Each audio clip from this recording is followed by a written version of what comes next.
पीडपदकमलं श्रीगुरुं वैष्णवांस श्रीरूपं साग्रजातं सकगन रघुनाथान्वितं तं सजीवं साद्वैतं सावधूतं परिजनसहितं कृष्णचैतन्यदेवं श्रीराधाकृष्णपादान् सकगना ललिता श्रीविशाखान्वितांश हे कृष्णा करुणा सिन्धु दीनबन्धो जगत्पदे गोपेश गोपिका कान्ता राधा कान्ता नमोऽस्तुते तप्त काञ्चन गौराङ्गी राधे वृन्दावनेश्वरी वृषभानुसुते देवी प्रणमामि हरिप्रिये वाञ्छाकल्पतरूपैश्च कृपा सिन्धु एव च पतितानां पावनेभ्यो वैष्णवेभ्यो नमो नमः।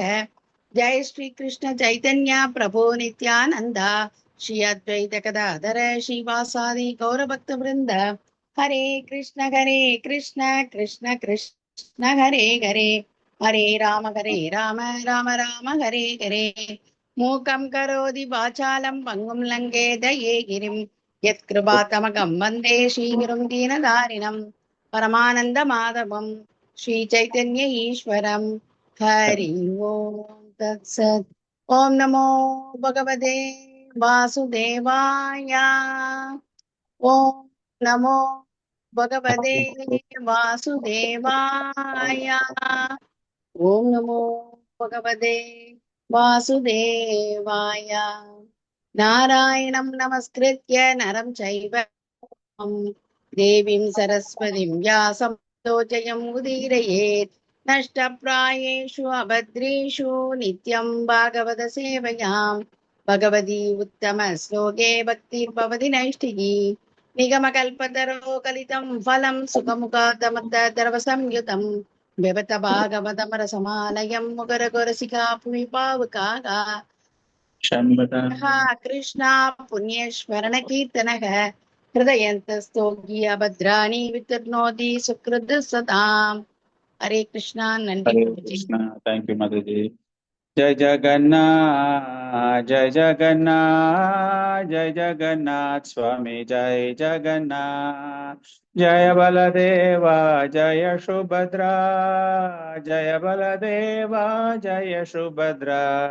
जगन्नाथ स्वामी नयन पथगामिन् नयन पथगामी भवतु मे। जय जगन्नाथ जय जगन्नाथ स्वामी जय जगन्नाथ। जय जगन्नाथ जय बलदेव सुभद्रा माई सुदर्शन की जय। ஹரே கிருஷ்ணா டிவோட்டீஸ், உங்கள் அனைவரையும் இந்த அருமையான சாஸ்திரங்கள் சம்பாஷணைகள் நிகழ்ச்சியில் வரவேற்பதில் மகிழ்ச்சி அடைகிறேன். நம்ம இப்போ ரத யாத்திரை, ஜெகநாதருடைய மகா உற்சவம், ஸ்நான யாத்திரை நேற்று ஆரம்பிச்சிருக்கு. நேற்று ஜெகநாத் புரியிலையும் நேற்று தான் பண்ணியிருக்காங்க. நம்மளுடைய சென்னை ஆலயத்திலையும் நம்ம நேற்று தான் ஸ்நான யாத்திரை கொண்டாடினோம். ஸோ நம்ம முன்னரே கூறியது போல இந்த ஒரு 2-3 செஷன்ஸ் நம்ம ஜெகநாதருடைய இந்த சிறப்பு நிகழ்ச்சியை பற்றி தெரிந்து கொள்ளலாம் அப்படின்னு ஆசைப்படுகிறோம். நம்ம பெரிய பெரிய தத்துவங்கள்லாம் பேச போறது கிடையாது. ரொம்பவும் ஒரு இனிமையான சுவையான ஒரு அமிர்தத்திற்கு இணையாக ஜெகநாதரை பற்றிய பல்வேறு விஷயங்கள் நம்ம தெரிஞ்சுக்க போறோம். சின்ன குழந்தைகள்ல இருந்து வயதானவர்கள் வரைக்கும் அனைவரையும் கவர்ந்து இழுக்கக்கூடியவர் ஜெகநாதர். காரணம் என்ன அப்படின்னா, இந்த ஜெகநாதரை பற்றி பேசுவது அப்படிங்கிறது கங்கை நதி. அந்த கங்கை நதி பரந்த ஒரு நதியில அந்த சுவையான அந்த நீர், ஒரு துளி நீர்.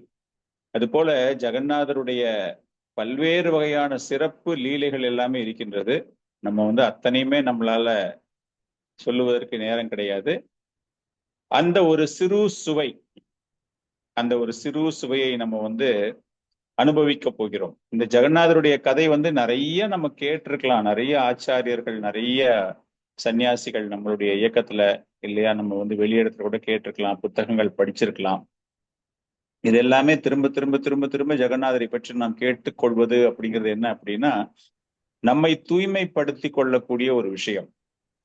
எப்படி கங்கை நதியினுடைய ஒரு சிறு துளி நீர், அதை நீங்க உங்களுடைய தலையில பிரதர்ஷனம் பண்ணிக்கிறதோ இல்லைன்னா அதை நம்ம அதுல ஒரு ஸ்நானம் பண்ணுவதோ எந்த அளவிற்கு ஒரு முக்கியமான ஒரு தூய்மையை நமக்கு தருகிறதோ, அது போல ஜெகநாதரை பற்றி தெரிந்து கொள்வது அப்படிங்கிறது அந்த ஒரு சுவை, ஜன்ம கர்ம சமே திவ்யம் ஏவம் யோவேதி தத்துவதக அப்படின்னு சொல்றாரு இல்லையா பகவான். அந்த மாதிரி இந்த பகவானை பற்றி தெரிந்து கொள்வது, லீலைகளை பற்றி தெரிந்து கொள்வது எல்லாமே நமக்கு அவரிடத்துல ஒரு ஈர்ப்பு அதிகமாக எடுக்கக்கூடிய ஒரு மிகச்சிறந்த ஒரு விஷயம். இந்த ஜெகநாத் புரி அப்படிங்கிற ஒரு விஷயமே என்னென்ன சாஸ்திரங்கள் என்ன கூறியிருக்கு, முதல்ல அந்த ஜெகநாத் புரியினுடைய ஒரு சிறப்பு அம்சத்தை நம்ம தெரிஞ்சுக்கலாம். ஜெகநாத் புரி புராணங்கள்ல என்ன கொடுக்கப்பட்டிருக்கிறது அப்படிங்கிற ஒரு விஷயத்தை நம்ம பார்த்துட்டு அதுக்கப்புறமா ஒவ்வொரு விஷயமா நம்ம தெரிஞ்சுக்க முயற்சி பண்ணலாம். நிறைய லெக்சர்ஸ் கேட்டது, புத்தகங்கள் படிச்சது, அதுல இருந்து பார்த்து நான் ஒரு சின்னதா இந்த சிறப்பு நிகழ்ச்சிக்காக கொஞ்சம் மெட்டீரியல்ஸ் ப்ரிப்பேர் பண்ணி வச்சிருக்கேன். நான் இந்த ஜெகநாத் புரி ஸ்கந்த புராணத்தில் உத்கல காண்டம் அப்படிங்கிற ஒரு காண்டத்துல இந்த ஒரு கஷேத்திரம், இந்த பூரி கஷேத்திரம், ஜெகநாத புரி அப்படின்னு நம்ம பார்க்கலாம். பூரி அப்படின்னு நமக்கு எல்லாருக்குமே தெரியும். ரயில்வே ஸ்டேஷன்ல பாத்தீங்க அப்படின்னா பூரிங்கிற பேர்ல இருக்கும். அது ஏர்போர்ட் கிடையாது, நியரஸ்ட் ஏர்போர்ட் புவனேஸ்வர் தான். ஸோ அந்த கஷேத்திரம், அந்த அற்புதமான கடற்கரையார் சூழப்பட்ட அந்த கஷேத்திரம் கிட்டத்தட்ட 128 கிலோமீட்டர் மணல்களினால் பரப்பளவு கொண்ட ஒரு அருமையான ஒரு நகரம். வருஷானாம் பாரத சிரேஷ்டக தேசானாம் உத்கல ஸ்மிருதக உத்கலச சமோ தேசக தேசோ நஷ்தி மகீதலே. ஸ்கந்த புராணத்துல என்ன சொல்றாங்க அப்படின்னா, எப்படி சிறப்பு வாய்ந்த ஒரு விஷயம் இந்த பூரியினுடைய ஒரு சிறப்பு. வருஷானாம் பாரத சிரேஷ்டக, பாரதா அப்படின்னு சொன்னாலே சிறப்பு வாய்ந்த ஒரு விஷயம். தேசானாம் உத்கல ஸ்மிருதக, அந்த பாரத தேசத்திலேயே மிகவும் சிறந்தது உத்கலம். உத்கல் யூனிவர்சிட்டின்னு கொஞ்சம் வயசானவங்களுக்கு எல்லாம் தெரிஞ்சிருக்கும். ஒரிசால உத்கல் யூனிவர்சிட்டின்னு சொல்லிட்டு ரொம்ப ஃபேமஸ் ஒரு காலத்துல. அந்த பிரதேசத்தினுடைய பெயர் உத்கல். இப்ப அது ஒரிசான்னு சொல்றோம் இல்லையா, உத்கல தேசம் அப்படின்னு சொல்லுவாங்க. அது அந்த உத்கல தேசம். உத்கலச சமோ தேசக தேசோ நாஷ்தி மகீதலே. அதுல சங்கு கஷேத்ரா, அந்த ஒரு கஷேத்திரத்தினுடைய பெயர் சங்கு, சங்குன்னு சொல்லுவோம் இல்லையா, சங்கு, சங்கஷேத்ரா. அதனுடைய ஒரு உருவம் மேல இருந்து நீங்க பாத்தீங்க அப்படின்னா, ஏரியல் வியூ பாத்தீங்க அப்படின்னா ஜெகநாத் புரி எப்படி இருக்கும் அப்படின்னா ஒரு சங்கு வடிவத்தில் காணப்படுகிறது அப்படிங்கிறாங்க. சோ அது ரொம்பவும் சிறப்பு வாய்ந்தது. ஒரிசா நம்ம சொல்றோம் இல்லையா, அந்த ஒரிசா. சோ அதை அந்த சங்கு வடிவம் அப்படின்னு பார்க்கும் பொழுது 4 திவ்யமான பிரதேசங்களாக அந்த இடத்தை நாம் பார்க்கிறோம். ஒண்ணு சங்கு கஷேத்ரா, அந்த பூரி அப்படிங்கிறது. பத்மக்ஷேத்ரா, கோனார்க், பூரியில இருந்து புவனேஸ்வர் போற வழியில கோனார்க் வரும். சக்கரக்ஷேத்ரா, சக்கரம், எப்படி இந்த சுதர்ஷன் சக்கரா அந்த மாதிரி நம்ம பாக்குறோம் இல்லையா, அந்த சக்கர வடிவம். இந்திய அந்த பிளாக்ல பாத்தீங்கன்னா அந்த சக்கரம் இருக்கும் இல்லையா, அந்த சக்கரக்ஷேத்ரா அப்படிங்கிறது புவனேஸ்வருக்கு பேரு. அதே போல கதாக்ஷேத்ரா அப்படிங்கிறது பக்கத்துல ஜெய்ப்பூரான்னு, நீங்க எல்லாம் அந்த பக்கம்லாம் போயிருந்தீங்க அப்படின்னா நீங்க அந்த ஊருக்கெல்லாம் போயிருக்கலாம். ஜாஜப்பூரா அப்படிம்பாங்க. விரஜாதேவி டெம்பிள், பிரஜாதேவி ஆலயம். இந்த 4 பகுதிகள் சேர்ந்த ஒரு అక్కడ ప్రొడక్షన్ అదే ఇంకా అవన్నీ తీసుకోకుండా அந்த 4 பகுதிகள் சேர்ந்த ஒரு விஷயம்தான். இதற்கு வேற என்னென்ன பேர் அப்படின்னா புருஷோத்தம கஷேத்ரா, ஸ்ரீ கஷேத்ரா. புருஷோத்தமா 15வது அத்தியாயம் பகவத்கீதையில நம்ம பாக்குறோம் இல்லையா, புருஷோத்தமர் பகவான். சோ அதனால அவருடைய பெயர்ல புருஷோத்தம கஷேத்ரா. ஸ்ரீ கஷேத்ரா, ஸ்ரீ என்றால் லக்ஷ்மி. இங்க நம்ம ஜெகநாதரை பற்றி பேசினாலும் அங்க லக்ஷ்மியினுடைய ஆதிக்கம் தான் அதிகம். ஜெகநாத் புரியில நிறைய சுவையான பல்வேறு வகையான லீலைகள். அதனால அதனுடைய பெயரே ஸ்ரீ கஷேத்ரா. நீலாச்சல தாம், நீலாச்சலா அப்படிங்கிறது அதனுடைய பூர்வீக பெயர். நீலாச்சல தாம், நீல நிறமான பர்வதம் உடைய. பக்கத்துல நீங்க நீலாச்சலுக்கு போயிருந்தீங்கன்னா உங்களுக்கு தெரியும், ஒரு 120 கிலோமீட்டர்ல ஆதி புருஷர், அதாவது ஜெகநாதருடைய முதல் ஆரிஜன் இந்திரதிம்ன மகாராஜா பார்த்த இடமே அந்த ஒரு இடம்தான். அதனுடைய பெயர் நீலாச்சல ஜாம், நீலாச்சல தாமா அப்படிங்கிற ஒரு பேரும் இருக்கிறது. அது இல்லாம ஜெகநாத தாமம் அப்படிங்கிறது யாமனிக தீர்த்தா, மர்த்திய வைகுந்தா அப்படின்னா மரணமே இல்லாத ஒரு இடம், மிருத்யு வைகுந்தா அப்படிங்கிற ஒரு பேரும் இந்த இடத்துக்கு உண்டு, இந்த ஜெகநாத் புரிக்கு உண்டு. அவ்வளவு ஒரு சிறப்பு வாய்ந்த பெயர்கள். நீலகிரி, அகெயின் சங்கு கஷேத்ரா, தச அவதார கஷேத்ரா, 10 அவதாரங்கள். அந்த 10 அவதாரங்களுமே ஒவ்வொரு அவதாரத்தை பற்றிய ஒரு மகிமைகள் அந்த இடத்துல இருக்கு. நம்மளுக்கு நேரம் கிடைச்சா அதை பத்தி பேசலாம். நரசிம்ம கஷேத்ரா, குண்டிச்சா டெம்பிளுக்கு பேக் சைட்ல, பூரி போயிருக்கிறவங்க எல்லாருக்குமே தெரியும், கிராண்ட் ரோட் அப்படிங்கிற அந்த கிராண்ட் ரோட், இந்த கோவில்ல இருந்து அந்த எண்டு ஒரே ஸ்ட்ரெயிட் ரோடு, அந்த ஸ்ட்ரெயிட் ரோட்ல இருக்கிறது தான் கிராண்ட் ரோட். அந்த கிராண்ட் ரோடுனுடைய கடைசியில இருக்கக்கூடிய பகவானினுடைய, அதாவது நரசிங்க தேவருடைய ஒரு ஆலயம். இந்த நரசிங்க தேவருடைய ஆலயம் அப்படிங்கிறது ரொம்ப புராதனமானது. அந்த அளவிற்கு மிகவும் பழமை வாய்ந்த ஒரு ஆலயம். இது வந்து அந்த கடற்கரையினுடைய ஒரு பகுதி. இந்த மேப் நீங்க பாத்தீங்க அப்படின்னா, அந்த சங்கு சக்கரான்னு நம்ம சொல்றோம் இல்லையா, மேல இருந்து பார்த்தோம்னா அந்த 124 கிலோமீட்டர் நம்ம சொன்னோமே, அந்த கடற்பரப்பு கொண்டது. அதே போல இந்த சாலையினுடைய முடிவு, இப்ப நீங்க ஃபர்ஸ்ட் பாக்குற இடம் வந்து கோயில் கிட்ட, இந்த சைக்கிள்ல ஒருத்தர் உட்காந்துருக்காரு, அது வந்து கோயில் பக்கத்துல. இதுல இருந்து அந்த கடைசி வரைக்கும் ஸ்ட்ரெயிட் ரோடு. ஸ்ட்ரெயிட் ரோடு வந்து நீங்க கூட்டமே இல்லாத நேரத்துல வந்து கொஞ்சம் உயரமான இடத்துல இருந்து நீங்க பாத்தீங்க அப்படின்னா, அந்த கடைசி பகுதியில இருக்கக்கூடியது குண்டிச்சா ஸ்ட்ரெயிட் ரோடு. இந்த ரத யாத்திரை அப்படின்னு சொல்லக்கூடிய நிகழ்வு இந்த மாசம் 27ஆம் தேதி துவங்க இருக்கிறது. அந்த ரத யாத்திரை பாத்தீங்க அப்படின்னா ஒரே road, straight road, Gundicha temple. கிட்டத்தட்ட ஒரு 2.5-3 கிலோமீட்டர் இருக்கும் டிஸ்டன்ஸ். அந்த கடைசி அந்த கோயிலுக்கு அடுத்த பாகத்தில் இருப்பதுதான் நிருசிங்கதேவ் பகவானினுடைய ஆலயம். சோ அதனால அதனுடைய பெயர் வந்து நரசிம்ம கஷேத்ரா. இந்த ஒரு தாமத்தினுடைய மகிமை பல்வேறு புராணங்களில் கூறப்பட்டிருக்கிறது. ஸ்கந்த புராணம், பிரம்ம புராணம், வாமதேவா, கபில சம்ஹிதா, பத்ம புராணா, நீலாதிரி புராணா அப்படின்னு நிறைய புராணங்கள்ல இந்த சிக்னிபிகன்ஸ் ஆஃப் ஸ்ரீஷேத்ரா, இந்த ஸ்ரீஷேத்திரம், இந்த பகவான், இதுல என்ன ஒரு பெரிய விஷயம். இங்க பூரி அப்படின்னா நம்ம மனசுல எல்லாருக்குமே தோணக்கூடிய ஒரு விஷயம் ஜெகநாதர்.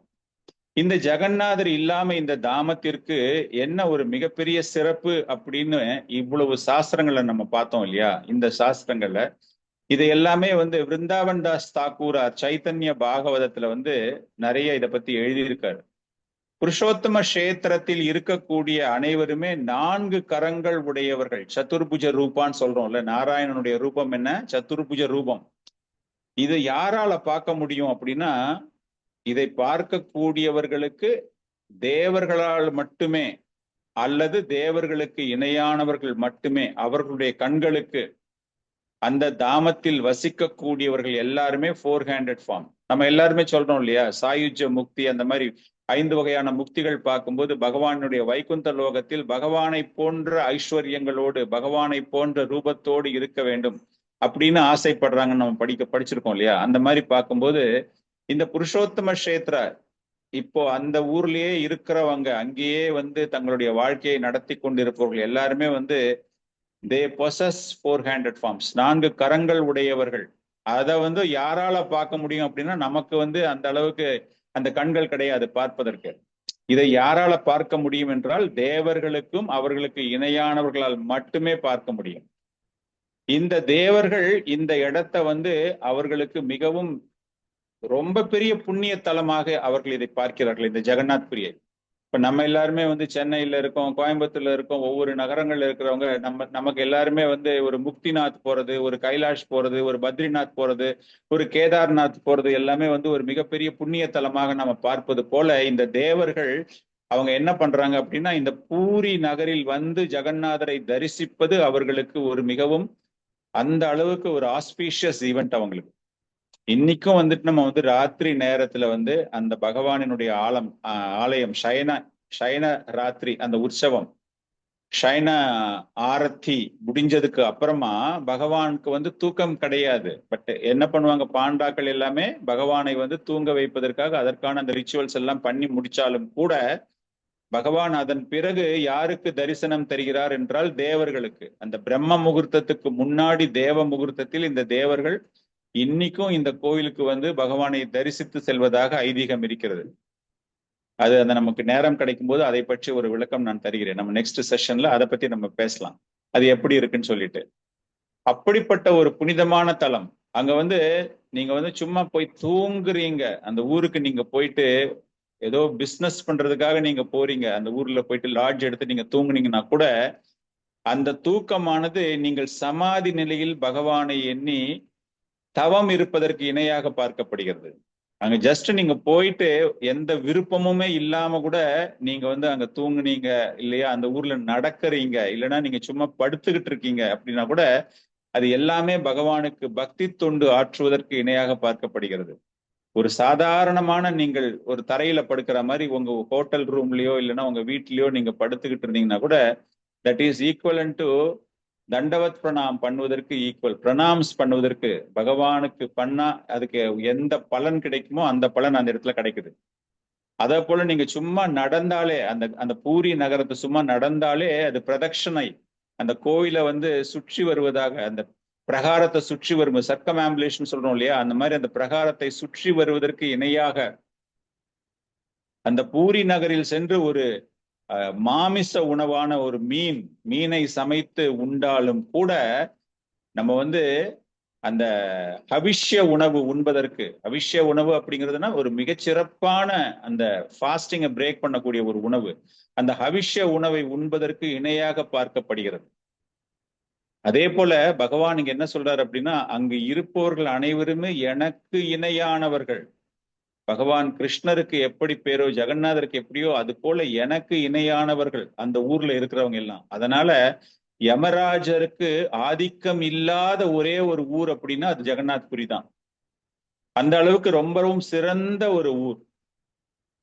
கபில சம்ஹிதால சொல்லப்படுகிறது, சாக்ஷாத் வைகுந்த ரூபம் தத் க்ஷேத்திரம் ஸ்ரீ புருஷோத்தமம் க்ஷேத்திர நாம் அபி க்ஷேத்திரம் ச தீர்த்த நாம் அபி யத் வரம். புருஷோத்தமருக்கு இணையாக வைகுந்த லோகத்திற்கு இணையாக பகவானினால் நேரடியாக பிரதிஷ்டை செய்யப்பட்ட ஒரு நகரம். அந்த அளவிற்கு ரொம்பவும் புகழ் வாய்ந்தது. அதனால ஜெகநாத்புரிக்கு வந்து யாரெல்லாம் இது வரைக்கும் போகலையோ ஒரு சங்கல்பம் எடுத்துக்கோங்க, ஒரு வாட்டியாச்சும் உங்க வாழ்க்கையில போயிட்டு ஜெகநாதரை தரிசனம் செஞ்சுட்டு வரணும் அப்படின்னு சொல்லிட்டு. அந்த அளவிற்கு மிகவும் சிறப்பு வாய்ந்த ஒரு நகரம். அதை பற்றி நம்ம பேசுறதுக்கு நமக்கு வந்து அந்த அளவிற்கு ஒரு புண்ணியத்துவம் இருந்தாலே ஒழிய நம்ம வந்து பகவானை பற்றி பேச முடியாது, அவரை பற்றி தெரிந்து கொள்ள முடியாது. பகவான் ஜெகநாதர் ஏன் மிகவும் கருணை வாய்ந்தவர் அப்படின்னு நம்ம பார்க்கணும் அப்படின்னு பார்த்தா, நம்ம ஒரு ஆன்மீகத்தில் நம்ம வந்து இந்த அகில உலக கிருஷ்ண பக்தி இயக்கத்தினுடைய அங்கத்தினர்களாக இருந்து கொண்டு நம்ம பல்வேறு வகையான விஷயங்களை பத்தி ஆன்மீகத்தில் எப்படி வளர வேண்டும் அப்படின்னு பாக்குறோம். அப்படி பார்க்கும்போது பகவான் கிருஷ்ணரை நீங்கள் ஆன்மீக தொண்டு அவருக்கு நீங்கள் செய்ய வேண்டும் அப்படின்னா உங்களுக்கு தன்னிச்சையான ஒரு அன்பு, அனுகூல்யேன கிருஷ்ணானுசீலனம் அப்படிங்கிறாங்கல்ல, அந்த தன்னிச்சையான அன்பு, ஒரு காதல், அந்த மாதுரிய பாவம், அதுதான் வந்து ரொம்ப ஹையஸ்ட் அப்படிங்கிறாங்க. பிரேமை நிலை அப்படின்னு சொல்லும் பொழுது அந்த கோபிகர்கள் வந்து எப்படி தங்களுடைய மனதை பகவானிடம் கொடுத்து அவருக்காக எந்த விதமான எதிர்பார்ப்பும் இல்லாமல் அனுகூல்யேன கிருஷ்ணானுசீலனம் பக்திர் உத்தம உச்சத்தை அந்யாபிலாஷித சூன்யம் ஞான கர்மாதி அனாவிருத்தம் அனுகூல்யேனான கிருஷ்ணானுசீலனம் சொல்றாங்கல்ல, அந்த லெவலுக்கு வந்து எவ்வளவு பேரால் அது பண்ண முடியும் அப்படின்னு பாத்தீங்கன்னா இட்ஸ் வெரி டவுட்ஃபுல். நம்ம எல்லாருமே முயற்சிகள் செய்து கொண்டிருக்கிறோம் அந்த நிலையை நாம் அடைய வேண்டும் அப்படின்னு சொல்லிட்டு. அதனால அந்த ஒரு கிருஷ்ண பக்தி, கிருஷ்ணருக்கு நான் சேவகம் செய்யணும், எனக்கு வந்து ஆன்மீகத்தில் வளர வேண்டும் அப்படின்னா அது கொஞ்சம் கஷ்டம் இருக்கிற மாதிரி ஒரு ஃபீலிங் வரும். ரொம்ப ஹை பிலாசபில நம்ம அதை பத்தி தெரிஞ்சுக்க ஆரம்பிக்கும் போது. அதன் பிறகு சைத்தன்ய மகாபிரபு அவர் என்ன பண்றாருன்னா, அந்த ரூபம், அந்த நாமத்தை, நாமத்திற்கும் ரூபத்திற்கும் வேற்றுமை இல்லைன்னு சொல்றோம்ல, அந்த நாமத்தை அனைவருக்கும் வழங்க வேண்டும் அப்படின்னு அவர் அவதாரம் எடுத்து ஹரிநாமத்தினுடைய பெருமையை அனைவருக்கும் உலகத்திற்கு எடுத்துரைத்து அதை நீங்க சொன்னீங்கன்னா போதும். அது வந்து கேட்கறதுக்கு ரொம்ப ஈஸியா இருக்கிற மாதிரி இருக்கு. நமக்கு பகவானுடைய பேர் தானே நம்ம சொல்ல போறோம், அது என்ன ரொம்ப கஷ்டமா அப்படின்னு. ஆனா பிரபு என்னால காலையிலக்குள்ள முடிக்கவே முடியல பிரபு, 16 ரவுண்டு நைட்டு வரைக்கும் நான் பண்ணிக்கிட்டே இருக்கேன் நானு அப்படின்னு சொல்றவங்க நிறைய பேர் இருக்காங்க. காரணம் என்ன அப்படின்னா ஒவ்வொருத்தருக்கும் ஒவ்வொரு விஷயங்கள், ஏதோ ஒரு வேலை, அவங்களுடைய commitment, personal life, material life, இந்த மாதிரி பல்வேறு விஷயங்களில் அப்படி போயிட்டு இருக்கு.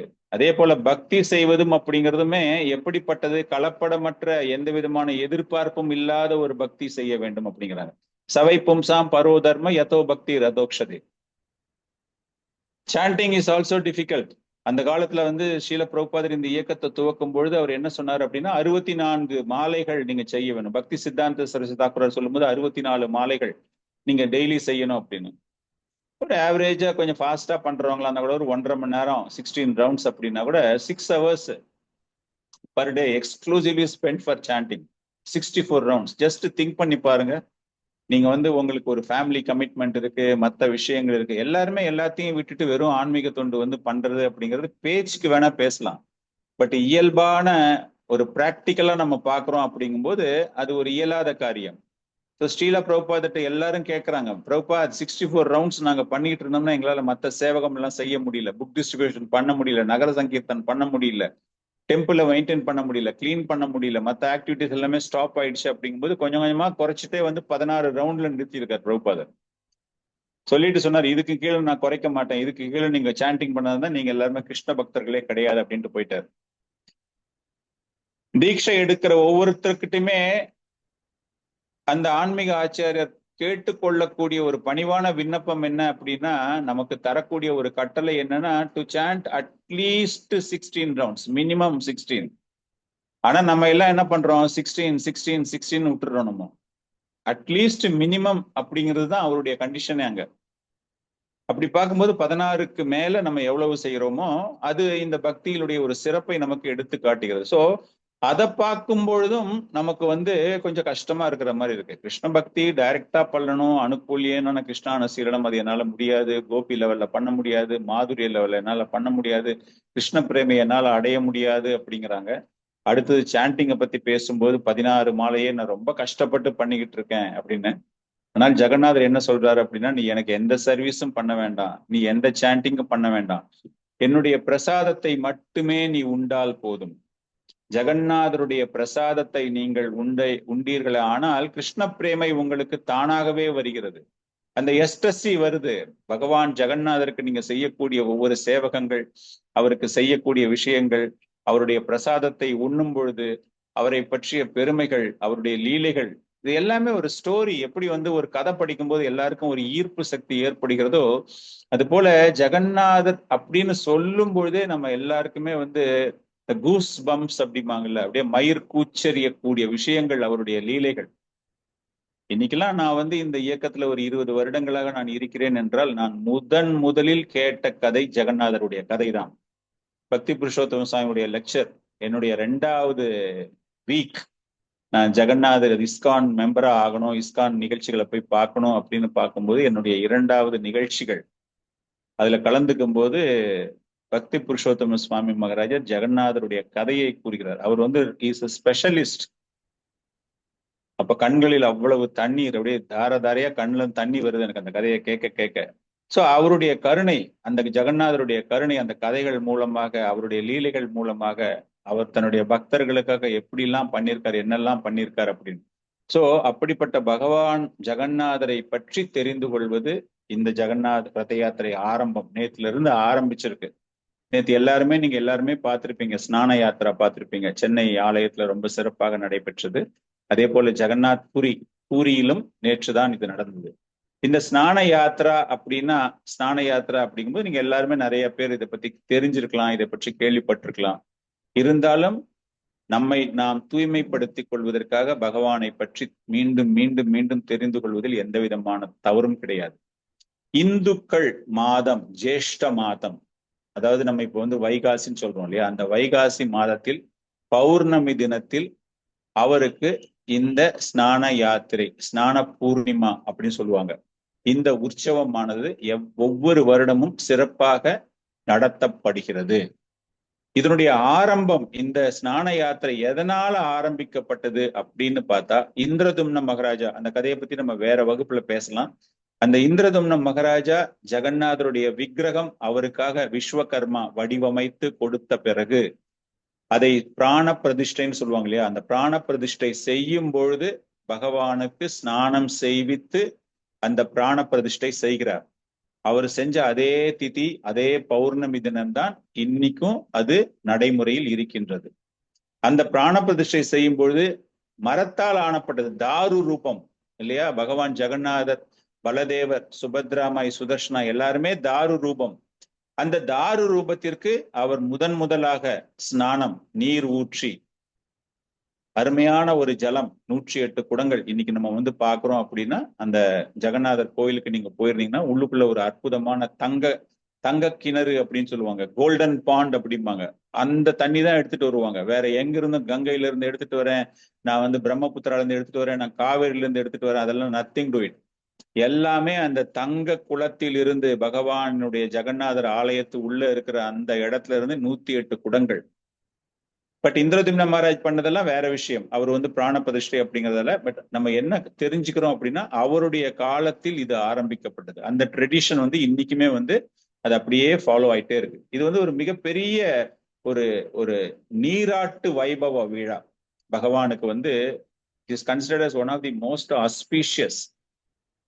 இதுதான் முறையாக இந்த வருடத்தில் பகவான் வெளியே வந்து 3 பேருமாக சேர்ந்து அனைத்து மக்களுக்கும் காட்சி தரக்கூடிய ஆரம்ப விழா. First appearance, first public appearance. மூல விக்கிரகரே வெளியே வருகிறார். உற்சவ மூர்த்தி வெளியே வர்றதே கிடையாது. மூல விக்கிரகம், main deities of Jagannath Puri temple. நீங்க ஜெகநாத் பூரி டெம்பிளுக்கு போய் உள்ளுக்குள்ள பாக்குற அதே பகவான் வெளியே அவர் வரார். வரும்போது 3 பேருமே வராங்க. ஜெகநாதர், பலபத்ரா, சுபத்ரா, சுதர்ஷனா. இவங்க எல்லாருமே அந்த ஸ்நான பேடி அப்படிங்கிறது அந்த பகவானை ஸ்நானம் செய்ய வைப்பதற்கென்று ஒரு இடம். கோயில் பக்கத்துல, அந்த கோயிலுக்கு யாராச்சும் நீங்க போயிருந்தீங்கன்னா உங்க எல்லாருக்குமே தெரியும். கோயில வந்து நீங்க ஃபேஸ் பண்றீங்க அப்படின்னா அதுக்கு ரைட் ஹேண்ட் சைட்ல ஒரு பெரிய மேடை ஒண்ணு போட்டு, ஒரு பெரிய building, already that building is there. அந்த பில்டிங் பக்கத்துல அந்த ஸ்நான பேடி அப்படின்னு சொல்லிட்டு அந்த ஸ்நான பேடியில அவங்க வைப்பாங்க. அந்த 3 பகவானையும் வைத்து அவர்கள் செய்யக்கூடிய விஷயம். இது வந்து கோயிலுடைய முகப்பு. வெளியிருந்து நம்ம பார்த்தோம் அப்படின்னா இந்த கோயில் நமக்கு தெரியும். இந்த கோயிலுக்கு பக்கத்துல ரைட் ஹேண்ட் சைட்ல we can see that original deities பகவானினுடைய இந்த ஸ்நான பூர்ணிமா. இந்த இடத்துல வந்து 3 பகவான்கள், மெயின் டைட்டிஸ். சுதர்ஷன் வந்து சைட்ல மறைஞ்சிருக்கு. அந்த டைட்டிஸ் எல்லாமே வந்து இங்க வச்சுட்டு பாண்டாக்கள் நம்ம அந்த சொன்ன மாதிரி அந்த 108 குடங்களில் தண்ணீரை எடுத்து வந்து அந்த குளத்தில் இருந்து தண்ணீரை எடுத்து வந்து பாண்டாக்கள் சிறப்பாக அவங்க செய்வாங்க. சோ இந்த ஸ்நான யாத்திரை அப்படிங்கிற விஷயம், பகவான் வெளியே முறையாக 3 பேரும் வருகிறார்கள். 3 பேரும் வந்து எல்லாருக்குமே தரிசனம் தரப்படுகிறது. ஜாதி சமய வேறுபாடு இல்லாமல், மொழி வேறுபாடு இல்லாமல், நிற வேறுபாடு இல்லாமல். சோ திஸ் இஸ் கால்டு தேவ ஸ்நான பூர்ணிமா. பகவானுக்கு தரக்கூடிய ஒரு ஸ்நான பூர்ணிமா, தேவ ஸ்நான பூர்ணிமா. அந்த பகவானை வெளியே எடுத்துட்டு வரும்போது ஒரு சிறப்பு ஒளி, அதாவது நம்ம ஊர்ல நாதஸ்வரம் கொடுக்குறோம் இல்லையா, அந்த மாதிரி பகண்டி நடனம். இந்த பகண்டி நடனம் அப்படிங்கிறது அந்த பகவானை தூக்கிட்டு அப்படியே ஒரு மாதிரி நாட்டியம் ஆடிட்டு அவங்க எடுத்துட்டு வருவாங்க அந்த பகவானை. அதை எடுத்துட்டு வந்து இந்த கர்ப்ப கிரகத்துல இருந்து அந்த பகவான் எடுத்துட்டு வந்து இந்த ஸ்நான பேடி அப்படிங்கிற இடத்துல வச்சு நம்ம சொன்ன மாதிரி அந்த 108 குடங்கள், அந்த 108 குடங்களில் உள்ள தண்ணீர், அதை பகவானுக்கு ஸ்நானம் செய்து 3 பேருக்குமே. இந்த ஸ்நானத்தை செய்யக்கூடியவர்கள் யார் என்றால் ஒன்லி பாண்டாஸ் தான்.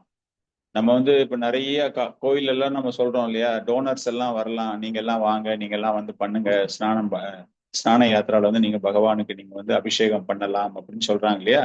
ஆனா இங்க வந்து இது ரொம்ப very strict rituals, they are following it. இந்த ஸ்நான யாத்திரால யாருக்கு அப்படின்னா அந்த பாண்டாக்கள் மட்டும்தான், அந்த பாண்டாக்களுக்கு மட்டும்தான் அனுமதி. அதுல கூட அந்த பாண்டாஸ்ல கூட அவங்களுக்குள்ள ஒரு செலக்டட் பாண்டாஸுக்கு மட்டும்தான் அவங்க they will give the permission. Chief Panda பார்த்துட்டு அவர் எல்லாத்தையுமே பார்த்து கரெக்டா அரேஞ்ச் பண்ணிட்டு அவங்க தான் இந்த ஸ்நான யாத்திரா பண்ணுவாங்க.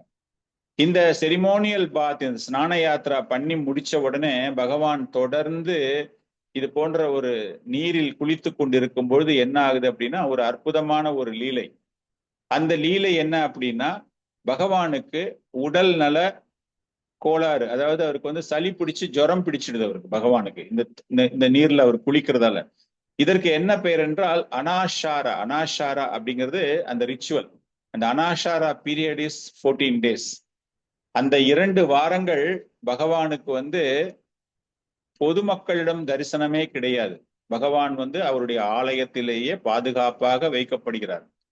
இதற்கும் வந்து ஒரு லீலை ஒண்ணு இருக்கு. இது வந்து யாரோ சந்தேகப்பட்டு அந்த பகவானுக்கு உண்மையாவே ஜுரம் இருக்கா இல்லையா அப்படின்னு பார்க்க போயிருக்காங்க. இது அந்த கோவில் பக்கத்துல நீங்க வந்து பாத்தீங்கன்னா லார்ட் ஜெகநாத்ஸ் பிரசிடென்ட் ஆபீஸ் அப்படின்னு ஒண்ணு இருக்கும். அந்த பிரசிடென்ட் ஆபீஸ் அப்படிங்கிற அந்த ஆபீஸ்க்குள்ள போனீங்கன்னா அந்த கோயில்ல நடந்த எல்லா விதமான லீலைகளை பற்றிய குறிப்புகளும் அங்கு ஒரு புத்தகத்தில் எழுதி வைக்கப்பட்டிருக்கிறது. அப்படி பார்க்கும் பொழுது ஒரு முறை ஒரு பெரிய அவர் பேரெல்லாம் வந்து அவங்க குறிப்பிடக்கூடாதுன்னு சொல்லிட்டாங்க. அவருக்கு ஒரு சந்தேகம் வந்து அவர் என்ன பண்ணிருக்காரு அப்படின்னா ஒரு பரீட்சை மாதிரி ஒரு சோதனை பண்ணி பார்க்கும் பொழுது பகவான் கிட்ட போகும்போதே அவர் கை வந்து அந்த அளவுக்கு சூடா இருந்ததுதான். அப்படின்னா பகவான் வந்து அங்க ஜுரத்துல இருக்காரு அப்படிங்கிற அந்த ஐதீகம் நம்பப்படுகிறது. அந்த 14 தினங்களும் பகவான் இருக்காரு அப்படின்னு. சோ இந்த நிகழ்ச்சிக்கு பிறகு இந்த 14 தினங்களுமே பகவானுக்கு வந்து இந்த நேரத்துல என்ன மாதிரி பிரசாதம் கொடுப்பாங்க?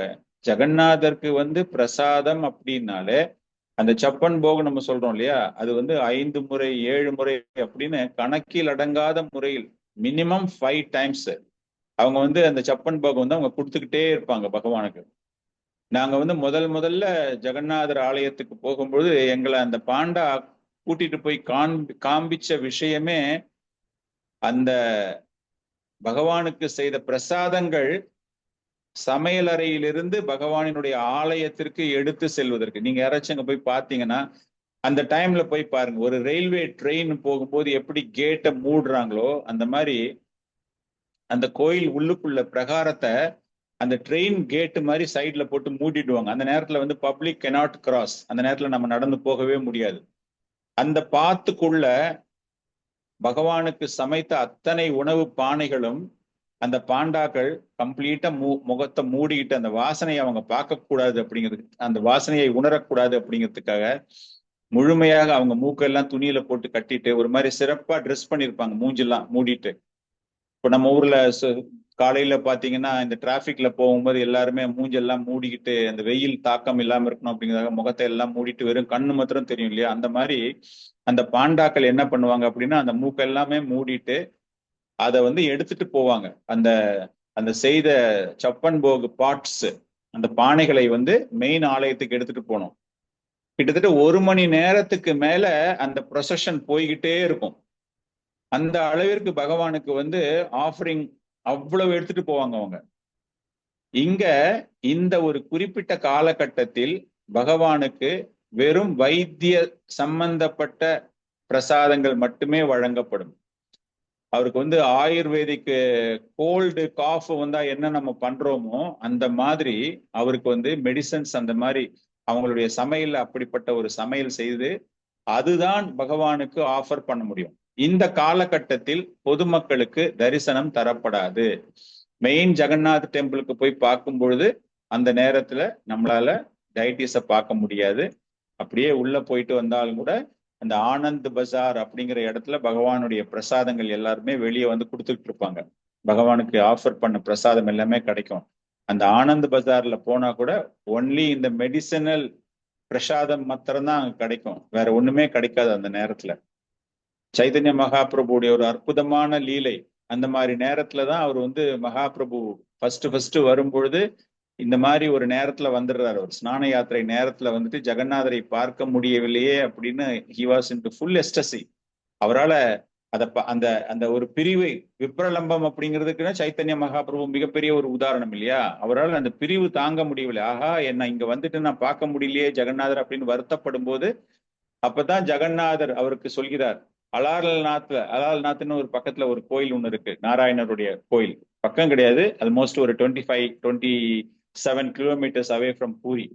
அதுல போய் பார்த்தீங்க அப்படின்னா அந்த தரிசனம் ஜெகநாத் புரியில் உள்ள ஜெகநாதரை பார்ப்பதற்கு இணையான ஒரு தரிசனம். அந்த கோயிலுக்கு நீங்க எல்லாம் போய் பார்த்திருந்தீங்கன்னா அங்க போய் பார்க்கலாம். மகாபிரபு அந்த அளவிற்கு ஹி வாஸ் இன்டு எஸ்டசி. அவருக்கு அந்த பரவச நிலையில் அவர் அங்க போய் அந்த பகவானை பார்த்த உடனே ஒரு பெரிய பாறாங்கல் மேல ஹி வாஸ் டூயிங் அ தண்டவத் பிரணாம். அந்த சூடு, அந்த எஸ்டசில, அந்த பரவசத்துல அவர் உடம்புல இருந்த அவ்வளவு சூடு அந்த பாறாங்கல்லே உருகி, அந்த பாறாங்கல் இன்னைக்கும் இருக்கு, நீங்க போனீங்கன்னா பார்க்கலாம். அது அப்படியே மகாபிரபுடைய இம்ப்ரெஷன் ஃபுல்லா அந்த பாறையில் அப்படியே இருக்கும். அந்த பாடி, அந்த செஸ்ட், அது எப்படி வந்து ஒரு இரும்பு வந்து உருக்கப்பட்டு அந்த இரும்பு மேல ஒரு பெரிய ஒரு ஒரு பதிப்பு ஒண்ணு வச்சீங்கன்னா அது எப்படி அந்த பதிப்பினுடைய ரிஃப்ளெக்ஷன், நாட் ரிஃப்ளெக்ஷன், அந்த ஷேப் நமக்கு தெரியுமோ, அது போல மகாபிரபுவினுடைய உடல் அமைப்பு அந்த பாறாங்கல்லுல அந்த ஒரு அற்புதமான ஒரு லீலை நடந்தது இந்த நேரத்தில் தான். காரணம் என்ன அப்படின்னா, ஸ்ரீமந்திர், அதாவது ஜெகநாத் புரியில ஜெகநாதரை பார்க்க முடியாத மகாபிரபு அவர்கள் அந்த லீலையை அந்த அலால்நாத் டெம்பிள்ல வந்து அவர் பண்றாரு. ஸோ டியூரிங் தி ஸ்நான யாத்ரா இந்த 15 நாட்களுக்கு பகவான் தரிசனமே கிடையாது. இப்ப இந்த வருஷம் 2025ல பூரி ஷெட்யூல் என்ன அப்படின்னா 26ஆம் தேதி, அதாவது சுக்லபக்ஷம், இந்த மாசத்துல வந்து ஆஷாத மாசம், நெக்ஸ்ட் மந்த், அது ஆக்சுவலா தமிழ் மாசம், அந்த மாசத்துல வந்து 27 வெள்ளிக்கிழமை, ஜூன் மாசம் 27 அந்த ரத யாத்திரை துவங்குவதற்கான ஏற்பாடுகள் நடைபெற போகின்றன. அதாவது மத்தியானம் 26ஆம் தேதியிலிருந்து அவங்க ஆரம்பிச்சிருவாங்க. அந்த பகவான் வந்து அந்த தனிமையில் இருக்கக்கூடிய பகவானுக்கு எல்லா ஏற்பாடுகளும் செய்து அவருடைய ஊர்வலம் 26ஆம் தேதி மதியத்திற்கு மேல அதை ஆரம்பித்து 27 அவங்க, அது ஒரு சின்ன ஒரு லீலை ஒண்ணு இருக்கு. பகவான் சூரிய அஸ்தமனத்திற்கு பிறகு அவருடைய ரத யாத்திரை போகாது அந்த ஊர்ல. அந்த சூரிய அஸ்தமனம் வரும்பொழுது பகவான் போயிட்டு இருக்கும்போது எந்த இடத்துல அந்த ரதங்கள் நிற்கின்றதோ அதே இடத்துலயே நைட் அப்படியே நின்று போயிடும். 3 ரதங்கள். ஒரு ஃபார் எக்ஸாம்பிள், முதல்ல போறது யாரு அப்படின்னா, முதல்ல பலதேவர் தான் போவாரு, நடுவுல வந்து சுபத்ராமை, 3வது தான் ஜெகநாதர். அது என்ன காரணம் என்றால், பலதேவர் சுபத்ராமாய்க்கு பாதுகாப்பாக இருக்க வேண்டும் அப்படின்னு அவர் முதல்ல போயிட்டு எல்லாம் கரெக்டா இருக்கா, பர்ஃபெக்டா இருக்கா, தன்னுடைய தங்கைக்கு வந்து எந்த ஆபத்தும் வந்துடக்கூடாதுன்னு ஒரு செக்யூரிட்டி, அதனால அவர் முதல்ல போவாரு. ஒருவேளை அந்த ரதம் முதல்ல போயிடுச்சு, குண்டிச்சா ஆலயத்தை சென்று அடைந்து விட்டது, நடுவுல இருக்கிற ரதம் சுபத்ராமாயுடைய ரதம் போய் சேரல, அது பாதி வழியில நிக்குது அப்படின்னா அப்படியே அன்னைக்கு ராத்திரி பூரா அந்த இடத்துலயே நிக்க வேண்டியதுதான். அதே போல ஜெகநாதரும் ராத்திரி நேரத்துல எங்க இருக்காரோ அந்த நேரத்துல அவர் அப்படியே நிக்க வேண்டியதுதான். ரொம்ப ரேரா ஒரே நாள்ல 3 ரதங்களுமே பூரியில் கிளம்பி குண்டிச்சா சென்றது அப்படிங்கிற விஷயம் வந்து நடந்திருக்கிறது. ஆனால் it is a rare event. காரணம் என்ன அப்படின்னா, அவ்வளவு கூட்டம், லட்சக்கணக்கான மக்கள். பகவான் போற நேரங்கள்ல ஏதாச்சும் ஒரு சில லீலைகள் கூட செய்வார், அந்த இடத்தை விட்டு நகர மாட்டாரு. அந்த மாதிரி நிறைய லீலைகள்லாம் இருக்கு, அதெல்லாம் நம்ம பார்க்கலாம், நெக்ஸ்ட் கிளாஸ்ல தெரிஞ்சுக்கலாம் அதெல்லாமே. ஒரு சின்ன ஒரு உதாரணம், நம்ம பக்தி சித்தாந்த சரஸ்வதி தாக்கூரார் சின்ன குழந்தையாக இருக்கும்பொழுது அந்த அவருடைய இல்லம் அந்த கிராண்ட் ரோட்ல தான் இருக்கு. இப்போ வந்து ஒரு மடமாக இருக்கிறது. அந்த இடத்துல வந்து குழந்தை உள்ள இருக்கார். இந்த ரதம் வந்து அந்த இடத்தை விட்டு நகரவே இல்லை. குழந்தை வெளியே வந்த உடனே தரிசனம் கொடுத்த பிறகு அவருக்கு ஒரு பிரசாதமாக அவருக்கு அணிவித்திருந்த மாலை அந்த குழந்தை கழுத்துல விழுந்ததுக்கு பிறகுதான் அந்த ரதமானது நகர்கிறது அந்த இடத்தை விட்டு. இது ஒரு சின்ன லீலை, இதை பத்தி ஃபுல்லா டீட்டெயிலா நம்ம அப்புறமா பார்க்கலாம். சோ அந்த மாதிரி ஒரு சில காரணங்களுக்காக ஜெகநாதர் தன்னுடைய லீலைகளை செய்யும் பொழுது அங்க வந்து நித்தியமாக லீலைகள், பகவான் அங்க என்ன செஞ்சாலும் லீலைகள் தான். அதுல ஏதாச்சும் ஒரு காரணம் இருக்கும், ஏதோ ஒண்ணு நடக்குது அந்த இடத்துல, கோயில்ல நடக்குது அப்படின்னா நிச்சயமா அதுக்கு பின்னாடி ஒரு விஷயம் வந்து பின்னாடி நமக்கு தெரிய வரும். அந்த மாதிரி எல்லா லீலைகளும் முடிந்து இந்த சிறப்பாக இந்த ஆலயங்கள், இந்த ரதங்கள் வந்து குண்டிச்சா ஆலயத்தில் சென்று அங்கு ஒரு வாரம் தங்கி அதன் பிறகு மீண்டும் பகவான் ஸ்ரீமந்திரை நோக்கி வருவார். இதுக்கும் ஒரு காரணம் இருக்கிறது. அவர் வந்து அங்க தங்கி இருக்கும்போது லக்ஷ்மி தேவிக்கும் ஜெகநாதருக்கும் ஒரு சிறிய சஞ்சரவு ஏற்பட்டு, லக்ஷ்மி தேவியினுடைய பணியாட்கள் ஜெகநாதருடைய பணியாட்களோடு ஒரு சின்ன ஒரு சண்டை போட்டு ஜெகநாதருடைய ரதத்தை உடைத்து, அதன் பிறகு ஜெகநாதர் மன்னிப்பு கேட்கும் வகையில் கோபமாக லக்ஷ்மி தேவி ஸ்ரீமந்திர் ஆலயத்துக்குள் சென்று ஆலயத்தை மூடிக்கிட்டு தன்னுடைய கணவர், அதாவது ஜெகநாதருக்கு வந்து கதவை திறக்காம செய்யக்கூடிய ஒரு லீலைகள், அற்புதமான லீலை ஒண்ணு. அதை பத்தி நம்ம அப்புறமா பேசலாம். அது இன்னைக்கும் நடந்து கொண்டுதான் இருக்கிறது. ரிட்டர்ன் ரத்த யாத்திரா, உல்டா ரத்த யாத்திரான்னு சொல்லுவாங்க.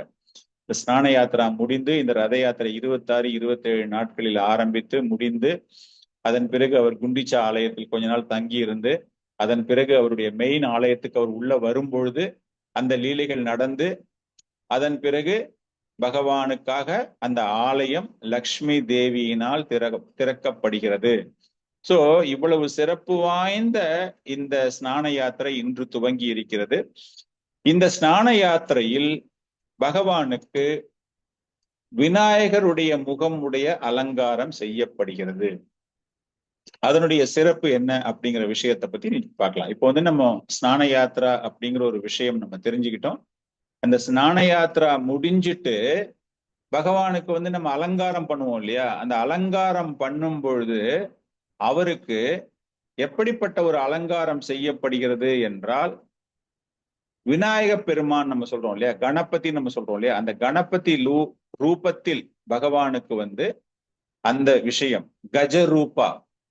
நீங்க வந்து கஜபதி, கஜேந்திரா, கஜா அப்படிங்கிற அந்த டெர்மினாலஜி, அந்த பேர் வந்து ஒரிசால ரொம்ப பாப்புலர். நிறைய பேர் வந்து அந்த மாதிரி ஒரு பேர் வச்சுப்பாங்க. அந்த கஜரூபா வேஷா பகவான் ஜெகநாதருக்கு ஸ்நான யாத்திரையில் ஏன் வழங்கினார்கள் அப்படிங்கிறதுக்கு ஒரு மிகச்சிறப்பான ஒரு லீலை. அந்த லீலை என்ன அப்படின்னா, கணபதி பட்டா அப்படிங்கிற ஒரு டிவோட்டி ஒருத்தர் இருக்கார். இந்த கணபதி பட்டா யாரு அப்படின்னா, ஈஸ் அ மகாராஷ்டிரியன். மகாராஷ்டிரா அப்படின்னு சொன்னாலே நம்ம எல்லாருக்குமே தெரியும் இல்லையா? மகாராஷ்டிரா அப்படின்னாலே they are all very fond of Ganesh. Ganesh Chaturthi வந்து இந்தியாவில் ரொம்ப ஃபேமஸ் எங்க அப்படின்னா மும்பை, மகாராஷ்டிரால தான். ஸோ அங்க இருக்கிற அந்த கணேச பட்டா அப்படிங்கிறவரு இயல்பாகவே விநாயகர், அதாவது கணபதியினுடைய is a staunch follower of Ganapati. இப்போ ஒவ்வொருத்தருமே பல்வேறு வகையான ஆன்மீக தத்துவங்களை பற்றி தெரிந்து கொள்ளும் பொழுது ஒவ்வொருத்தருக்கும் ஒவ்வொரு விதமான தத்துவங்கள். அவர்கள் வணங்கக்கூடிய தேவர்கள் தான் Brahman. Brahman means he is the highest manifesting. அவர் தான் எல்லாமே செய்யறாரு. நம்ம வந்து பிரம்மன் ரியலைசேஷன், இம்பர்சனலிஸ்ட், அருவவாதிகள் அதுதான் உயர்ந்தது அப்படின்னு, யோகிகள் அதுதான் அப்படின்னு பேசுறோம் இல்லையா? நம்ம பகவத்கீதை தெரிஞ்சுக்கிறோம் இல்லையா? அந்த மாதிரி அந்த பிரம்மன் அப்படின்னு பாக்குற அந்த வழிபாடு ஒவ்வொருத்தருக்குமே அவங்கதான். வைஷ்ணவர்களை பொறுத்தவரை அவங்களுக்கு மனசுல என்ன? விஷ்ணு. சிவ வழிபாடு செய்பவர்கள் ஷைவைட்ஸ் அப்படின்னு சொல்றோம் இல்லையா? அவங்களுக்கு வந்து என்ன? சிவன் தான் பெரிது.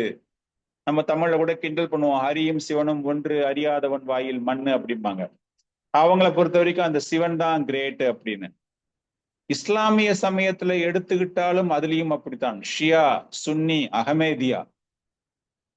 அகமேதியா அப்படிங்கிற ஒரு பிரிவினர், இஸ்லாமிய பிரிவுகள். எப்படி நம்ம வந்து இன்னைக்கு தமிழ்நாட்டு கிராமங்களில் கீழ் ஜாதி மக்களை ஆலயத்திற்குள் செல்வதற்கே தடை விதிக்கிறார்கள். அந்த லோக்கல் வில்லேஜஸ் வந்து அவங்களை கோயிலுக்குள்ளேயும் அனுப்ப மாட்டாங்க. அந்த மாதிரி இந்த அகமதியர்கள் அப்படிங்கிற இஸ்லாமியர்களை இஸ்லாமிய சமூகத்தினரே மசூதி உள்ள வர்றதுக்கு கொடுக்க மாட்டாங்க. நீ மசூதிக்குள்ள வரக்கூடாது, நீ தகுதியற்றவன் அப்படின்னு அவர்களுக்குள்ளே ஒரு பிரிவு. அது போல கிறிஸ்டியானிட்டி எடுத்துக்கிட்டீங்க அப்படின்னா அதுலயும் எக்கச்சக்கமான பிரிவு. கேத்தலிக்ஸ் இன்னைக்கு இருக்கிற போப் உடைய ஃபாலோவர்ஸ் வந்து highest number of people are in this Catholic movement, Catholics. இதை எதிர்ப்பு தெரிவித்தவர்கள், இவங்களுடைய பிரச்சனைகள் எல்லாம், இவங்களுடைய நியமங்களை எல்லாம் எதிர்த்தவர்கள் தான் protestants. Those who protested, they are known as protestants. அது இல்லாம இன்னும் நிறைய குட்டியா நிறைய இருக்கு. கீழ் ஜாதி மக்கள், அவங்களுக்குன்னு ஒரு தனி இயக்கம், ஒவ்வொரு ஃபாலோவர்ஸ் பேர்ல ஒரு கிறிஸ்டியானிட்டி. அந்த மாதிரி ஒவ்வொரு விஷயங்களிலும் அப்படி பார்க்கும்போது இந்த இந்து சமயத்திலும் சிறந்த வழிபாடு, தேவ வழிபாடு அப்படின்னு பார்க்கும்பொழுது கார்த்திகேயா, முருகன். இப்ப கூட சிறப்பாக தமிழ்நாட்டுல நிறைய முருக பக்தர்கள்லாம் சேர்ந்து மாநாடுகள் நடத்தி கொண்டிருக்கிறார்கள். மிக பெரிய விஷயமா அவங்களுக்கு வந்து என்னன்னா, முருகர் தான் சீஃப். அவர் வந்து பிறப்பையும் தடுக்க முடியும், இறப்பையும் தடுக்க முடியும் அப்படின்னு அவங்களுக்கு ஒரு நம்பிக்கை. அப்படி பார்க்கும்போது இந்த கணேச பட்டருக்கு கணேஷ் தான், அவரு தான் எல்லாமே அப்படிங்கிற ஒரு மிகப்பெரிய ஒரு படுபயங்கரமான நம்பிக்கை. அதுக்கு ஒரு முக்கியமான ஒரு காரணம் என்ன அப்படின்னா, ஜெகநாதருடைய உருவத்தை வடிவமைத்த விஸ்வகர்மா 5 இந்திரியங்கள், பஞ்சபூதங்கள் அப்படிங்கிற விஷயம் எல்லாருக்குமே தெரியும். இந்து சமயத்துல உள்ள எல்லாருமே அதை நம்பக்கூடியவர்கள். அப்படி பார்க்கும்போது ஜெகநாதருக்கு 4 இந்திரியங்கள் மட்டுமே உடைய அங்கங்கள் இருக்கின்றன. அவருக்கு கண்கள் இருக்கிறது, அவருக்கு காதுகள், அதாவது காது கிடையாது அவருக்கு, தோல் இருக்கு, நாக்கு இருக்கு, எல்லாமே இருக்கு. அவருக்கு காதுகளே பார்க்க முடியாது. அந்த ஒரு விஷயம் இவருக்கு வந்து அந்த விஸ்வகர்மா தாரு ரூபத்துல பண்ணும்போது அது இல்ல. சோ அதனால இவருக்கு மனசுல என்ன ஒரு எண்ணம் வந்துடுது அப்படின்னா, this Jagannathar is inferior to Ganesha அப்படிங்கிற ஒரு விஷயம் அவருக்கு வந்துடுச்சு மனசுல. ரொம்ப பக்திமான், ரொம்ப சிறந்த ஒரு பக்திமான் அவரு. அவர் வந்து நிறைய சாதுக்களை சந்திப்பார், அவங்களோட பேசுவாரு, ஆன்மீகத்தை பற்றி நிறைய பேசுவாரு. அவருக்கு வந்து எவ்வளவோ பேர் எவ்வளவோ எடுத்து சொல்கிறார்கள். ஒவ்வொருவரும் சொல்லும் பொழுதெல்லாம் அவங்க என்ன சொல்றாங்க அப்படின்னா, பகவான் ஜெகநாதர் வந்து அவர்தான் விஷ்ணு, அவர்தான் நாராயணன், அவர்தான் முழுமுதற் கடவுள் அப்படின்னு எல்லா விஷயம் சொன்னாலும் கூட இவருக்கு வந்து அந்த அளவுக்கு வந்து பெருசா அதுல ஒரு ஈடுபாடு வரவே இல்லை. எல்லாத்துக்குமே ஒரு காலம் ஒரு நேரம் ஒண்ணு வரும் இல்லையா, கொஞ்சம் கொஞ்சமா அது பண்ணி இவருக்கு ஒரு சின்னதா ஒரு ஆசை வளர துவங்குகிறது. யாருக்கு? இந்த கணபதி பட்டருக்கு, கணபதி பட். அந்த பட்டுக்கு வந்து என்ன ஒரு ஆசை வருகிறதுன்னா, எல்லாருமே சொல்றாங்களே ஏதோ பூரின்னு ஒரு இடம் ஒண்ணு இருக்காமே, அந்த பூரி என்ன இருக்கு, நம்ம போய் பார்க்கணும் அப்படின்னு சொல்லிட்டு அவர் என்ன பண்றாரு, கடுமையான ஒரு அப்பெல்லாம் வந்து உடனே பிளைட்ல போகலாம், உடனே ட்ரெயின்ல போகலாம், தற்கால டிக்கெட் புக் பண்ணிக்கலாம், அந்த மாதிரிலாம் ஒண்ணுமே கிடையாது. எல்லாமே நடைப்பயணம் தான். யாத்திரை என்றாலே நடைப்பயணம். அந்த மாதிரி இவர் என்ன பண்றாருன்னா, மகாராஷ்டிரால இருந்து நடக்க ஆரம்பிக்கிறார். நடக்க ஆரம்பிக்கும் போது அவருக்கு வந்து பல்வேறு வகையான சோதனைகள், எல்லா சோதனைகளையுமே கடந்து இந்த ஸ்ரீஷேத்திரம் பகவானினுடைய இந்த பூரி தாமத்தினுடைய ஒரு ஒரு அடையாளம், ஒரு மாற்று பெயர் அப்படின்னு போகும்போது இந்த ஸ்ரீஷேத்திரம், இந்த ஸ்ரீஷேத்திரத்தை வந்து நான் பார்க்கணும். அப்பெல்லாம் வந்து பூரிங்கெல்லாம் பேர் கிடையாது. இந்த ஸ்ரீஷேத்திரத்தை வந்து நான் பார்க்கணும், எல்லாருமே சொல்றாங்களே, நான் போய் ஜெகநாதரை வந்து தரிசனம் செய்யணும் அப்படின்னு சொல்லிட்டு அவர் கஷ்டப்பட்டு நடந்து அவ்வளவு உபாதைகளோட நடந்து வந்து சேர்றாரு. ஒரு மாலை நேரத்தில் வந்து சேர்கிறார். அவ்வளவு டயர்ட் அவருக்கு. அந்த டயர்ட்ல அவர் என்ன பண்றாருன்னா ரெஸ்ட் எடுத்துக்கிறார். இருந்தாலும் அவருக்கு அந்த அந்த தாக்கம், பகவானை போய் நான் பார்க்கணும் அப்படின்னு சொல்லிட்டு அடுத்த நாள் காலையில போய் பார்க்கறாரு. அதுதான் ஸ்நான யாத்திரை. அன்னைக்குதான் ஸ்நான யாத்திரை நடைபெறுகிறது. அந்த ஒரு ஸ்நான யாத்திரை தினத்தப்போ அவர் அங்க வந்திருக்கார். இவர் மனசுல வந்து கம்ப்ளீட்டா எப்பவுமே விநாயகரை பத்தி தான், கணபதி அந்த கஜ ரூபம் தான் அவருடைய மனசுல எப்பவுமே இருக்கு. அவரு வந்து என்ன எதிர்பார்த்து கொண்டு வருகிறார் என்றால், நான் பார்க்கக்கூடிய இந்த ரூபம், இந்த ஜெகநாதருடைய ரூபம் எப்படிப்பட்டதாக இருக்க வேண்டும், விநாயகரை பார்க்கும்போது எப்படி அந்த கஜ ரூபம், யானையினுடைய தலை பாகம், அதை மாத்திரம் நம்ம பார்க்கும்போது எப்படி தெரிகிறதோ அந்த மாதிரி இருக்கணும் அப்படின்னு சொல்லிட்டு அந்த ஸ்நான பூர்ணிமா அந்த தினத்தப்போ அவர் வந்து பகவானை பார்க்கிறாரு. பார்க்கும்போது அவருக்கு ஒரு பெரிய அதிர்ச்சி. அவரு நினைச்ச மாதிரி மூஞ்சி கிடையாது. என்னமோ பெரிய கண் இருக்கு, என்னமோ இருக்கு, மரம் இருக்கு, மூஞ்சி உடன் ஃபார்மு அப்படின்னு சொல்லிட்டு அவர் ஒரு பெரிய ஏமாற்றம் அவருக்கு. நான் எதிர்பார்த்த மாதிரி இந்த இடத்துல ஒண்ணுமே இல்லையே அப்படின்னு சொல்லிட்டு வருத்தத்தோட அவர் திரும்பி போகும்பொழுது அப்ப என்ன ஆகுது அப்படின்னா, பகவான் வந்து பரமாத்மா இல்லையா, ஒவ்வொருவருடைய இதயத்திலும் இருப்பவர். அந்த நேரத்துல ஒரு பிராமணன் ஒருத்தர் அந்த இடத்துல வரார். வந்த உடனே இவரை பார்த்த உடனே அந்த பிராமணன் வந்து இவர்கிட்ட பேச ஆரம்பிக்கிறார். பேச ஆரம்பிக்கும் பொழுது கொஞ்சம் நம்பிக்கை ஏற்படுகிறது அந்த பிராமணன் மீது. யாருக்கு? கணபதி பட்டாக்கு. உடனே எல்லாத்தையுமே சொல்றாரு. ஏன் உங்களை பார்த்தா ரொம்ப வருத்தமா தெரியுறீங்க, எவ்வளவு சிறப்பான நிகழ்ச்சி நடந்துகிட்டு இருக்கு, இன்னைக்கு இந்த ஸ்ரீஷேத்திரத்துல உள்ள மக்கள் எல்லாருமே வந்து ஆனந்தமயமாக இருக்கிறார்கள். முதல் முறையாக இந்த வருடத்தில் பகவானை அவர்கள் நேருக்கு நேராக தரிசித்துக் கொண்டிருக்கிறார்கள். அவ்வளவு ஆனந்தமா இருக்கும்போது நீங்க மாத்திரம் இவ்வளவு சோர்வாக ஏதோ பெருசா இழந்துட்டா மாதிரி உங்க முகம் காட்டுகிறது, என்ன விஷயம் அப்படின்னா, ரொம்ப தயங்கி இருந்த இந்த கணபதி பட்டா கொஞ்ச நேரம் பொறுத்து எல்லா விஷயத்தையும் சொல்ல ஆரம்பிக்கிறார். நான் இந்த மாதிரி ஒரு எதிர்பார்ப்புல வந்தேன், இப்படி வந்தேன், இப்படி வந்தேன், பார்த்தா முகமே என்னமோ மாதிரி இருக்கு அப்படின்னா, அந்த பிராமணர் சொல்றாரு, நீ உண்மையாகவே இது போன்ற உனக்கு ஒரு எண்ணம் ஒண்ணு இருக்குன்னா மனமுருகி பகவானை பிரார்த்தனை செய், பிரார்த்தனை செய்து விட்டு உனக்கு என்ன நடக்குதுன்னு பார் அப்படின்னு சொல்லிட்டு, is very fond of religious advices. ரொம்ப ஒரு குதர்க்கமா பேசக்கூடிய ஆள்லாம் கிடையாது கணபதி பட்டா. அவர் சொன்ன உடனே என்ன பண்றாருன்னா, மனசுல வந்து ரொம்பவும் அந்த அளவிற்கு சின்சியரா இஸ் மெடிடேட்டிங் ஆன் லார்ட்.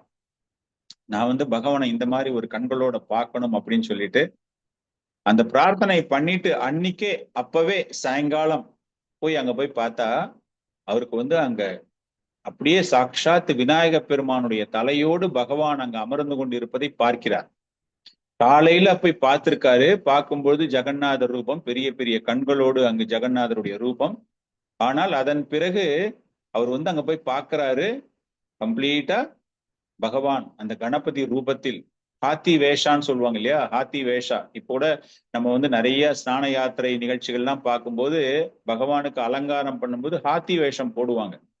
அந்த தும்பிக்கை இருக்கிற மாதிரி போட்டு பகவானுக்கு அதை கொடுப்பாங்க. இந்த மாதிரி அந்த ரூபத்தை அவர் பார்த்த உடனே அவருக்கு அவ்வளவு ஒரு பிரமாதமான ஒரு ஆனந்த கண்ணீர், அப்படியே கண்களிலிருந்து கண்ணீர் பெருகெடுத்து ஓடுகிறது. இதை வந்து ஒரு சில பேர் வந்து ஒரு உடனே போய் பார்த்தாரு அப்படின்னு ஒரு சில பேர் எழுதுறாங்க. ஒரு சில நிகழ்வுகள்ல இந்த பிரசிடென்ட் ஆபீஸ், ஜெகநாதர் டெம்பிள் பிரசிடென்ட் ஆபீஸ், அந்த டாக்குமெண்ட்ல வந்து அன்னைக்கு சாயங்காலம் வந்து அவர் பார்க்கறதா எழுதியிருக்காங்க. இதை பற்றி இஸ்கான்ல வந்து பல்வேறு வகையான கருத்துக்கள் இருக்கு. அதனால நம்ம வந்து எது ஆத்தன்டிக் அப்படிங்கிறத பத்தி நம்மளால இப்ப ஆர்கியூ பண்ண முடியாது. ஆனால் அங்கு ஜெகநாதர் அந்த ரூபம் அளித்திருக்கிறார். அதனாலதான் நம்ம கூட இன்னைக்கு கூட இஸ்கான்ல வந்து நம்ம ஸ்நான யாத்திரை எல்லாம் பண்றோம் அப்படின்னு பார்க்கும்போது அன்னைக்கு அந்த நிகழ்விற்கு பிறகு பகவானுக்கு அலங்காரம் பண்ணும்போது அந்த யானை உருவம், அதாவது ஹாத்தி வேஷம், விநாயகருடைய அந்த ரூபத்தை நாம் வந்து அப்படிப்பட்ட ஒரு அலங்காரம் நாம் செய்கிறோம். இவர் தேடுறாரு, அந்த பிராமணர் எங்க எங்க எங்கன்னு தேடுறாரு. அந்த பிராமணரை கண்டுபிடிக்கவே முடியல. சாக்ஷாத் பகவான் ஒரு பிராமண ரூபத்தில் வந்து அந்த கணபத பட்டருக்கு அதை கொடுத்து அவர் ஆசைப்பட்ட மாதிரி.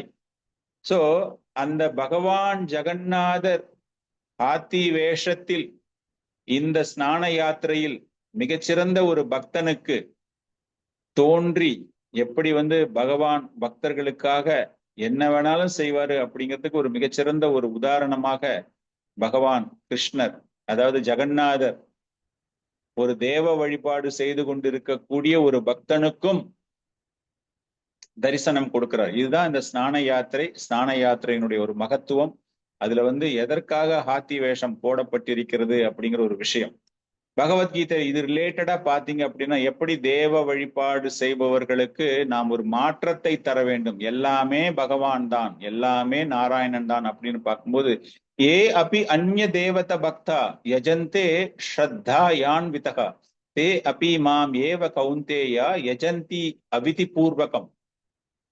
மற்ற தேவர்களை யார் நம்பிக்கையோடு வழிபடுகிறார்களோ அவர்கள் என்னைத்தான் வழிபடுகிறார்கள், ஆனால் அவர்கள் செய்வது தவறான முறையில் செய்கிறார்கள் அப்படிங்கிறது தான் அர்த்தம் இந்த ஸ்லோகத்துக்கு. இந்த கணபதி பட்டர் ஆக்சுவலா நாராயணனைத்தான் வணங்கி கொண்டிருக்கிறார், ஆனால் தவறான வழியில் பகவான், அதாவது விநாயக பெருமான் தான் எனக்கு வந்து, கணபதி தான் எனக்கு அப்படிங்கிற ஒரு நோக்கத்தில் அவர் வழிபடுகிறார். அதனால சொல்றார், ஏ அப்பி அந்நிய தேவத பக்தா யஜந்தே ஸ்ரத்தாயான்விதகா. ஸ்ரத்தையோடு அவர்கள் செய்தாலும் கூட அவர்கள் வணங்குவது என்னைத்தான், ஆனால் வழிபடும் முறையில் தான் அவர்கள் தவறான வழியில் செய்கிறார்கள். அகம் ஹே சர்வ யஜ்ஞானாம் போக்தச்ச பிரபூர் ஏவச்ச நாது மாம் அபிஜானந்தி தத்வேனாதா சவந்தி தே. சொல்லிட்டு இதுக்கு ஃபர்தரா அந்த ஸ்லோகத்துல அவர் என்ன சொல்றாருன்னா, என்ன வழிபாடு எதை பண்ணாலும் அனுபவிப்பவன் என்றால் அது நான் தான். அகம் ஹே சர்வ யஜ்ஞானம் போக்த ச பிரபூர் ஏவச்ச, அனைத்தையும் அனுபவிக்க கூடியவன் நான் தான். நம்ம படிச்சிருக்கோம் இல்லையா 5வது அத்தியாயத்துல, புக்தாராம் யக்ன தபசாம் சர்வலோக மகேஸ்வரம் அப்படின்னு. அது போல செய்யக்கூடிய தியாகங்கள், தானங்கள் அனைத்தையுமே அனுபவிப்பவன் நான் தான். இதை யாரெல்லாம் தெரிஞ்சுக்காம இருக்காங்களோ, பக்தி செய்கிறார்களோ, அவர்கள் நிச்சயமாக வீழ்ச்சி அடைவார்கள். அதனால பகவானுக்கு ஒரு தேவ வழிபாடு அப்படின்னு நம்ம செய்யறோம்னா, நம்ம வந்து நிச்சயமாக பகவான் நாராயணரைத்தான் வழிபடுகிறோம், வேறு யாரையுமே வழிபடுவது கிடையாது. உங்க குலதெய்வ வழிபாடு அப்படிங்கிறது வேற விஷயம், அது கூட யூ ஷுட் லிமிட். அதையும் நீங்க வந்து ஒரு அளவுக்கு தான் வச்சுக்கணும் குலதெய்வ வழிபாடு.